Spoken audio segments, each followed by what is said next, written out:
listening to Second Wind with Joyce Buford, where women who are ready to expand their life adventure discover the tools to stop playing small and tap into the courage required to enjoy their second wind. Welcome. Good morning. I'm delighted to know that you are out there listening to us today. You know, it's always a thrill when I get up and I realize it's time to record today. Another great guest today I have in store for you, a good show. You're going to love this lady. But let me tell you a little bit about Laura Black. Laura is a retired attorney and award-winning businesswoman turned author and speaker. She conceived and co-founded one of the first temporary legal staffing companies in the U.S., moving on to become its CEO after it was acquired by a public company. The company emerged as the largest of its kind. Laura sits on numerous boards, including the Associated Jewish Community Federation of Baltimore, and was a past president of Network 2000. Now, this is Laura today. She's probably still on that board, but this is Laura today. She helps later life women embrace their second, third, or fourth acts through her speaking and writings. Laura validates challenges of women with humor and affirmation. We're also going to be talking about her newest book, which is Climbing Down the Ladder. And that's when she retired, and then life changed a bit for her. We all have that challenge. Whatever our younger years are full of, if you're volunteering all the time or if you're in a professional business actually earning pay. When we age and we decide to retire or pull back or pay more attention to the grandchildren, then sometimes we have some challenges. So she has the answer for that. And her book also has the subtitle of A Journey to a Different Kind of Happy. I love that. Welcome. Thank you so much. What a pleasure to be speaking with you here. Oh, it's going to be so much fun for you to share all that good news that you have, because I really think there's quite a few of my audience that may be in their second, third, or fourth period of their lives and facing some challenges that you faced and you wrote about in your book. And Yes. I love that you did it with humor, because sometimes when you get older, you got to have humor, right? We have to have humor. We have to. Absolutely.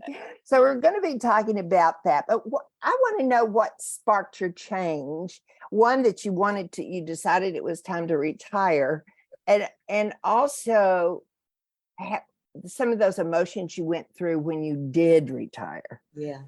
As you alluded to, it is a difficult time because up until that point in our lives, we always have goals. We're always looking up that ladder, whatever those goals are. It could be raising our children. Because at the same time we retire, we become empty nesters, all within a very short time. In this stage of our lives, just like as women, we had so few role models on the way up. We don't have a lot on the way down. So we always had these very quantifiable goals. Starting as youngsters, we have to get good grades to get into the right college, and we have to have the right major to get into the right job, and we have to do this, or the right volunteer organization, or raise the best well-adjusted kids who are superstars. They were always very quantifiable goals. Then one day, we realized whatever our personal goals were, we've reached them, or we're content with how far we went. And there's this huge now what? And there's not a lot of talk about that. And it's a very frightening time. I still remember so clearly the first morning I woke up without an office to go to. And I got up, I made my coffee and had 2 cups and said, now what? And I went, right, now what do I do? I went into my son's bedroom, which I had converted into a home office. Mhm. And I had my computer set up and my printer and all the file folders and the pens and the stapler. I was ready to go. And I got on and I started just Googling ideas for next stages of life. And Yes. the internet went out and I didn't know what to do. And I unplugged the router and plugged it back in. And I said to myself, without an IT department, how am I going to manage? Without an assistant, how am I going to manage? Yes. It's scary, but worse was manage what? Yeah. Right. And that's Yeah. the question. And that's the difficult thing for us to wrestle with. Mhm. However, it is a wonderful time. And we just need some space to come to terms with these next stages. Right. Well, why did you decide to retire? Was there something important, or did you feel, or was it a company imposed decision? It was a Or personal decision. We had met our goals. We had sold to a public company. okay. I loved the growing and having that. That was the goal. We hit our Yeah. goal Right. and we grew Yeah. it and we were thrilled. But there was way more to life. I just didn't know what. Yeah. But I knew there was more to keep in my brain. And also, our brains are so filled. If we also have children, between getting up early and the lunches and the carpools and working and traveling and staying up late to smell their breath, make sure there's no alcohol when they come home, our days are jam packed. Right. So all of a sudden, time becomes plentiful. Mhm. And how do we fill it? Mhm. Yeah. Um, there's almost a crisis that goes on in us when we try and get some direction. And I think, not having read your book yet, but I think it would be, I just love your humor, that little peek that I got in this format that you filled out for me. But I do think it would be a fun book and an easy way to take in the suggestions that you're going to share and the stories you're going to share with us in that book. So when you go out and talk, you're talking because as a speaker, you're a speaker now.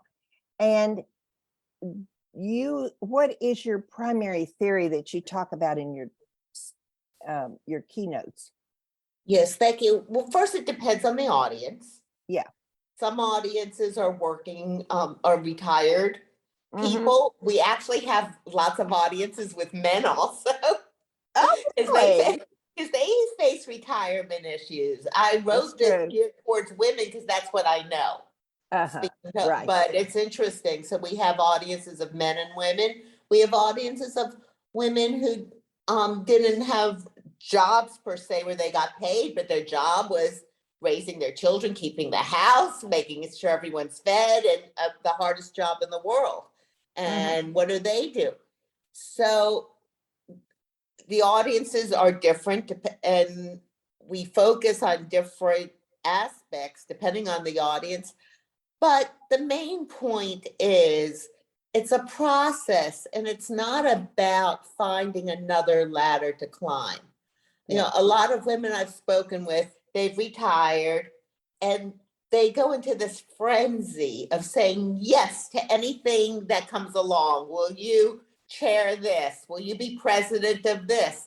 Because we're so afraid of the void. Right. We want to avoid that void Mhm.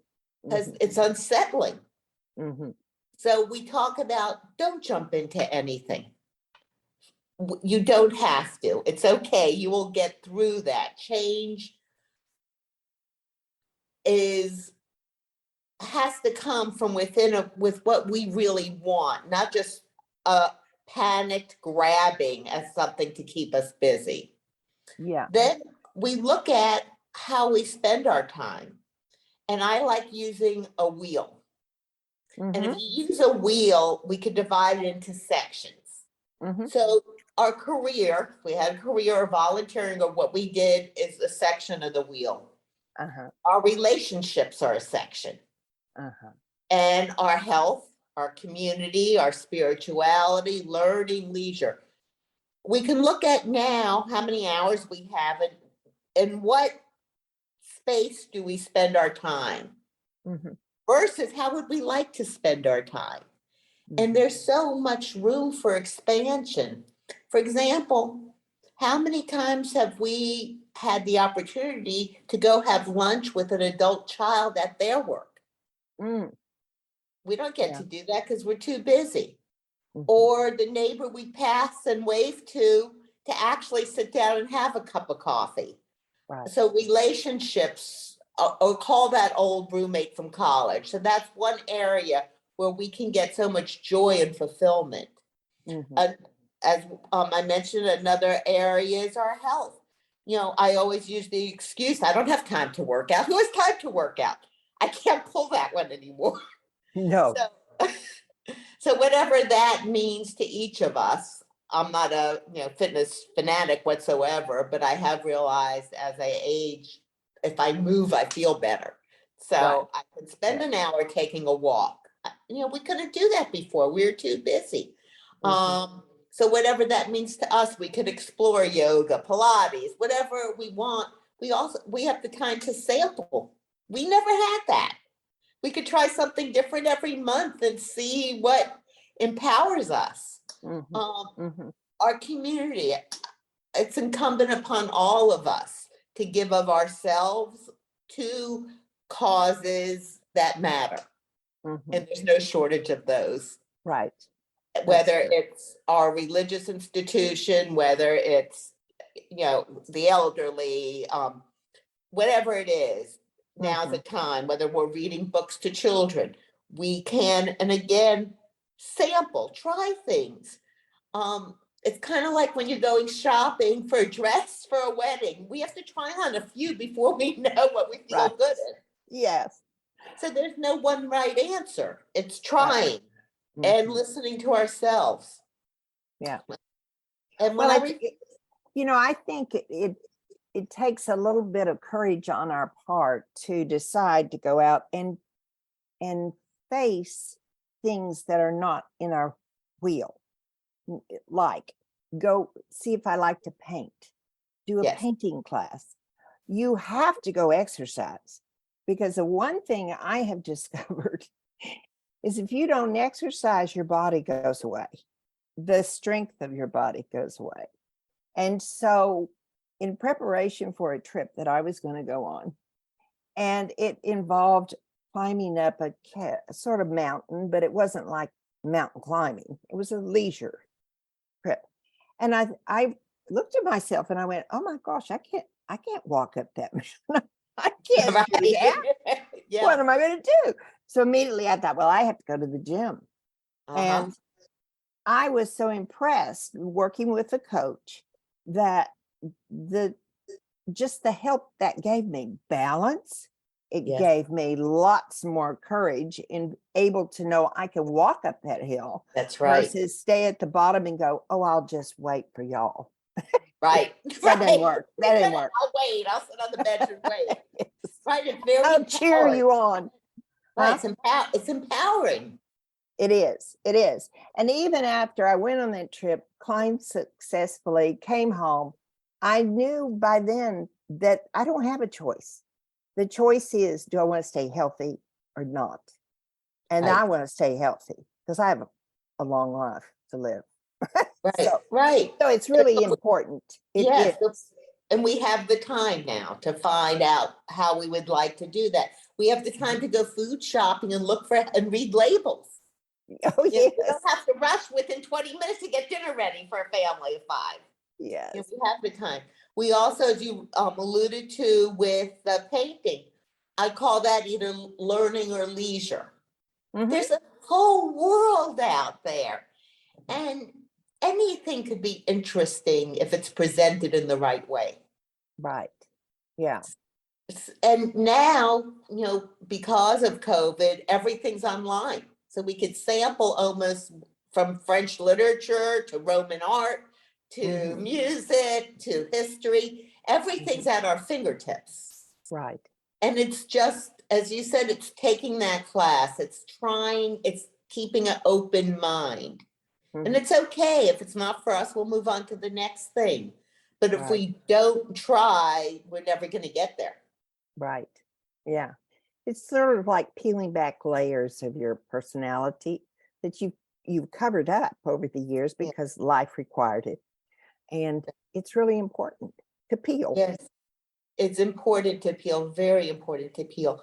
It's also very important to acknowledge and give ourselves permission that we no longer have to prove anything. Oh, We are worthy. Mm-hmm. When we die, we do not get a grade. We don't get Laura land a B+ light.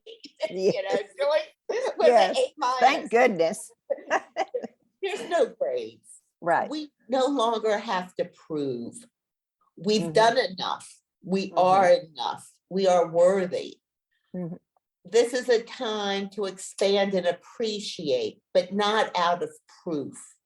And I Mhm. find as women, we're so have that need to prove I'm a good, whatever it is, I'm a great cook. Actually, Yes. I laugh now. People, the new thing is people like to say how busy they are. It's Uh-huh. like busy is the new Richard Thin. Uh-huh. Yes. Um, I'm so But busy. I don't think people are cooking like they used to. You know, this is fairly new. Now, you all in the cities have probably been doing this for years. You could pick up food, prepared food. And I know lots of people that do. I think my son and his family live off of prepared food. But I don't. Oh, I do. I'm a single. So sometimes I just run to the grocery store to get that prepared food. But actually, in my younger years, I loved cooking when there was a family, Mhm. together. So that's probably something that I could probably go to a cooking class and have a great time. Absolutely. And invite some friends over. You could have a themed dinner party. Yes, Invite that would be friends. fun. That's a Yeah. whole area to expand Mhm. because you enjoyed it. Right. And that's the key. What did I enjoy? What did I enjoy? What might I enjoy? Mhm. Again, not to Mhm. prove, but because it fills us up. It gives us Mhm. something. Mhm. Yeah. I think you also enjoy writing, don't you? I happen to enjoy writing. I never knew that. Oh, really? I really didn't, and now hindsight's always 2020, as they say. Mhm. And when I wrote this book and wrote the first book, I started remembering how as a child, when I'd get frustrated with my parents, I'd go to my room and I'd write how I was going to be so much better a mother than my mother was to me and how I would never do this. And I kept, notebooks because you it was a did? way of expressing. Yes. And I really urge people when we're sampling our Mhm. new buffet of opportunities, Yeah. try writing. You don't have to show it to anybody. There's this wonderful process that takes place when we allow thoughts not to be filtered. They're just going from head to hand to paper. Mhm. We get a lot of Mhm. personal insights. Yes. Yeah. It's a Um, great way to get some of that emotion out. It seems to just flow from the end of the pencil or pen, whatever you're writing yes. with. And there's lots of workshops, whether someone's interested in poetry or fiction, Mhm. nonfiction, memoir, science fiction. There's no shortage. Again, you could get online and there's all kinds of workshops. Yeah. And it's fulfilling. But I would have thought as an attorney, and I think about all the writing that you all do. However, it's very different. I get that. But that you would have enjoyed that writing, but you did go into it easily, probably. That's a different type of writing. Mhm. And I practiced law for a short time and then went into the business of law. Oh, okay. And I love Yeah. business. That is something I do enjoy. From a child, one of my first business ventures, I was very overweight child. I did not like exercising. I liked eating. Eating. I liked eating. And my I poor got that one. parents were socialites and they wanted me to be a thin, beautiful child and always push. So one of the things they tried was baton lessons. And all the little girls were in their tutus. I was in shorts and a big shirt. But I found I could actually catch the baton after I threw it. But what I did is after each lesson, I came home, rounded up the kids in the neighborhood and said, for 25 cents each, I'll give you a baton lesson.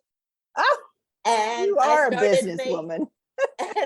Started making money. So I enjoyed the business side of life. And as we all have areas or aspects of life that we're good at and we enjoy, again, there's no right or wrongs. There's no proving. It's getting in touch with what makes us smile. Yeah.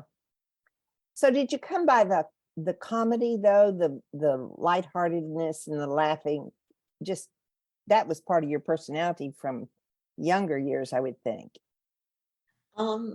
Life can be really hard, as we all know. Yeah. This stage of life, when we talk about, retiring, becoming empty nesters, most of us also either have lost our parents or are dealing with aging parents. We're also losing friends. Yes, I don't like that part. I hate it. I hate it. Every day we hear somebody else has this or that. That's become dinner time conversation. Yes. We lose a lot of our own, everything sags, everything is dry, everything is marked. So there's lots of loss. And what are we going to do? We can either laugh at it or we could crawl in bed and give up. And by laughing, we are all more alike than we're different. And by using humor, we relate. And it's easier to swallow. It validates our own insecurities and our own, distress. Just the other day, today my hair is curly. I know you can't see it on this, but I tried to do it straight the other day. And my husband said, "Oh, your hairline has really receded." I'm like, "Oh no!" Okay. Oh no! I need that one too. Bless his heart. No. He wasn't trying to be mean. It was just an observation. Yeah. So with all these things that happen, it's so much more fun to laugh. Yes. Keep that laughing going. Yes. So that's interesting that you were selling baton lessons. That's so cute, actually. Did you have extra batons? Well, that's so funny. The first lesson, no one had a baton. Yeah. So I said, that's okay. You can pretend. And we did it with pretend. The second one, they brought brooms. By the Oh, yeah. A lot of their moms had bought the batons. That's so funny and cute. That's cute. So you talk about productivity in here as one of the questions. And since we are so focused on a productive life, how are you able to persuade your reader that the productivity doesn't actually go away, but it does change its intensity? Don't you think? I think that's a tough one. I think it's really hard because, again, we are accustomed to being valued and graded and judged by our productivity. Even cooking, how to come out. Yeah, right. If we make the best apple cake, whatever it is. Right. So we need to redefine productivity. We need to take a really good look at what matters. And for me, and we each have to answer this, for me, what matters is if I have a day where I'm at 1 and I'm present and I'm noticing a bird fly, which I never before ever watched a bird fly. Right. I'm noticing the spring flowers that are coming up. If I'm present, that's productive. That's being more than I was. Being present, being in that moment is another way. And it's a very important way. It fills up that inside. Yeah. Productivity changes in what you would consider productivity. In a professional life, I think you would consider it different than you would in a retired life. Mhm. But it doesn't take away its importance, you know, that you feel good about your day at the end of the day. I think Mhm. that's really important. You know, Yes, maybe all yes. you did was go sit with an elderly friend and read a book. I mean, that has changed her life for one day. And And so that's very productive, but yet we would have a hard time considering that productive. right, No? because as you said, it's changed. Now we have this sacred space that we don't know how long it's going to last from today forward.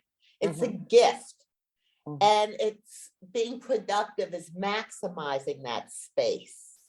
mhm, So there's as much joy coming in and going out mhm, as you did reading with your friend, mhm, as as we can manifest contentment, gratitude, appreciation. I mhm, always say it's not about finding another ladder to ascend. It's mhm. about relinquishing that need to climb. Ah, yeah, Yeah. nicely said. Yes. Yeah. And yeah, this is embarrassing, but I'm sharing it. Yesterday, yesterday I was home between things and I had one of the TV, I forgot if it was American Idol, The Voice, one of those shows on in the background, and someone was singing. I was home alone. I found myself dancing. And I started laughing. I said, when's the last time I danced by myself? But that was pure Yeah. joy. Yes. And I said, gosh, you need to do more of that kind of thing. Mhm, Silly's good. mhm. Silly's good. One Right. of the chapters in my book talks about woo-woos. And woo-woos are things that are frivolous. Ah, Because we don't yes. ever want to do anything woo-woo. We're Mhm. always very serious, nothing too woo-woo, but it's okay. You can eat ice cream for breakfast. We could, Oh, yeah. Yeah. yeah, yeah, we could lick the cake with a finger. There's a forgetting germs and COVID if we're by Right. ourselves. But there's so many things we could do that are frivolous that bring so much fun. Mhm. Playfulness. Yeah. Playfulness, woo-woos. Yeah. Woo-woos. Yes. I was trying to think what you were saying woo-woos were, but you explained it beautifully. You went on to say it. I know what you mean. So, um, what has been, since you created this book, what has been one of the biggest surprises to you? Have you had good response? Because when did it come out? When was it This came released? out a couple of months ago. Just a Oh, couple of yeah. So you're uh, very new in it's the. very new, but the best, because I get letters, I get emails, is people say to me, how did you know what I was thinking? Like, you're clairvoyant. I'm not clairvoyant. It's just that, again, we're more alike than we're different. And we True. go through the same fears, the same Yes. angst, the same challenges, the Mhm, same joys. mhm, And by validating those, and I put it all out there, I don't keep much mhm, because that normalizes the experience for others. mhm. Yeah, it does. Um, yeah. Um, it's always interesting, I think, sometimes to see the results. Sometimes our results can be a surprise. We underestimate their benefit, and in touching somebody else's life, just being kind to somebody can make their day. I mean, I said something to somebody, I said just hello, and they said, oh, I said, this is a really nice thing that you're doing here. And she said, you just made my day change. I Right. mean, really? I mean, Really, I believe you. You did. You did. yeah, I was You, so shocked. And that's yet great. it touched her, because Yes. evidently nobody else had said that for a long Oh, time, and you did you know. that. And, there's that old saying, people don't remember what we say, people don't remember what we do, but people remember how we make them feel. Oh, nice. Yeah. And there's a lot of, you made her feel seen. Oh, definitely. Yes. You put And the don't right we word all to want to it. be seen? Yeah. We want to be seen. We want to matter. Right. Yeah. I have reconnected with my grandbabies. And so in my past volunteer life, I joined with 4 or 5 other women, and we created a science museum. And it's still alive. It's 30 years old in about 2 weeks. That's wonderful. I know. But I learned something that I've been telling people I haven't been as involved in the last 20 years, but I learned something that I had led some of my visitors incorrectly. And I only learned that because my grandchildren are 2.5 and 1. Okay. So They're little. I normally would say, oh, you don't need to take them down there until maybe they're 4 or 5. Right. But I was wrong. I saw those children interact. The baby picked up everything. That was all he wanted. He was so tactical. And then the 2.5-year-old, they were mesmerized by all of those activities, and they only learned them on the level they were on. And I thought, oh my gosh, I've got years of bringing these babies back down here and see them grow and grow and grow. Right. But that was such a blessing to me. And it's results of some of the work that we put in early in life and how it comes back to be a gift. It does. We learn from them because just like you and I were talking earlier about trying things, here these babies are in this new place. Their head isn't chattering, well, maybe this isn't for me, or maybe I'm not good enough to try. They're just jumping all in and touching everything, and look at the joy they get. So we also learn from watching them. Right. How to relate to life. Yes. So we have to be open to change. We have to be open to change because that's the way we grow as well. We continue to grow till we die. I do believe it. I do believe it. If we allow ourselves. Yeah, really, for sure. Right. That's right. So where can people get your book? Amazon?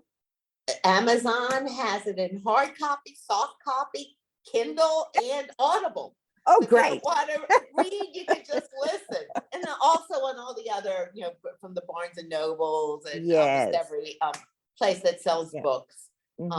It's Climbing Down the Ladder, Laura Black, and it's a journey to a different kind of happy. Yeah. Well, you've shared so many good ideas here today. I really appreciate your being here on Second Wind. We sort of had the same thought there.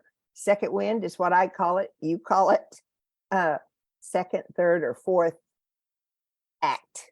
You call it act, but it's all the same. Yes. So anyway, I really do appreciate this. One of the things that I did in the book, I also took another course with another lady, and she, and one of the things we talked about was joy. So I would like to ask you, if you would, to answer 2 questions about joy, the importance of joy, and how we see joy.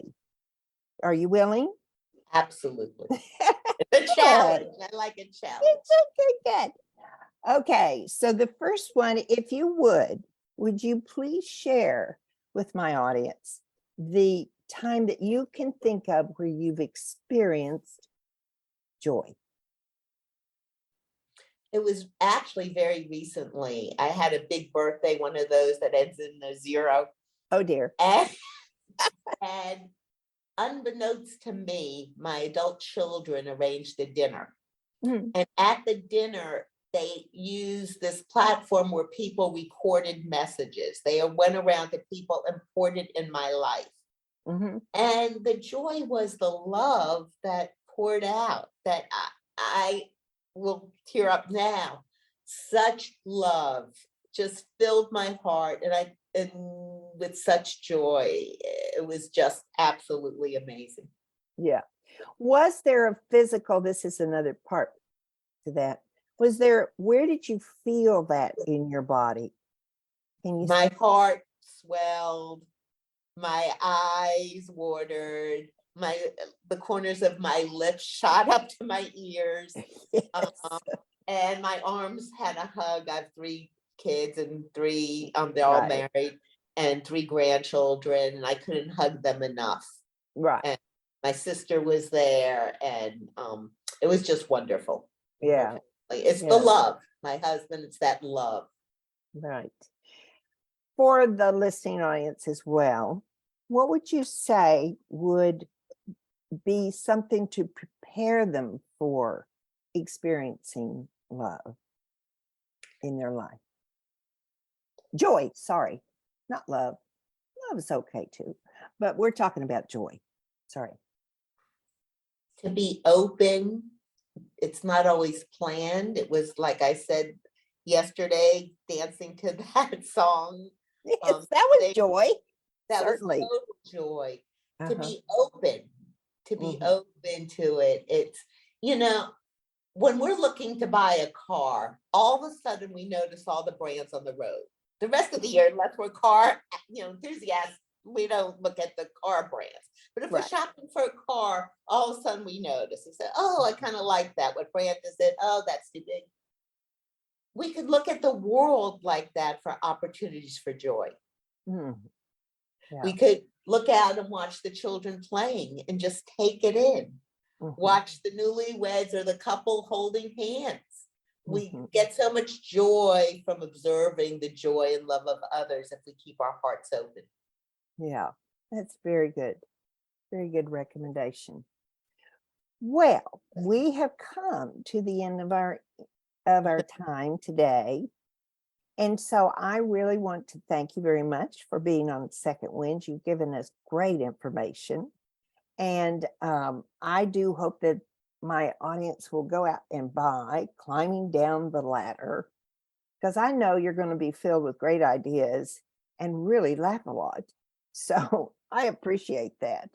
So if you'll just wait a minute, I'm going to say goodbye to my guests, my listening guests, and then I'll come back to you. Okay, thank you. All right. Now, you guys, you know what I always like to ask you to do, and that is share this podcast. Share Laura with your friends. She's given us some great information. Let them listen to the show and find what they are needing today. Maybe you know somebody that is retiring or has changed life. They've perhaps lost a loved one and now they have to play their game differently. So you can be the good friend that helps them pass through this time of difficulty. But it doesn't have to stay difficult.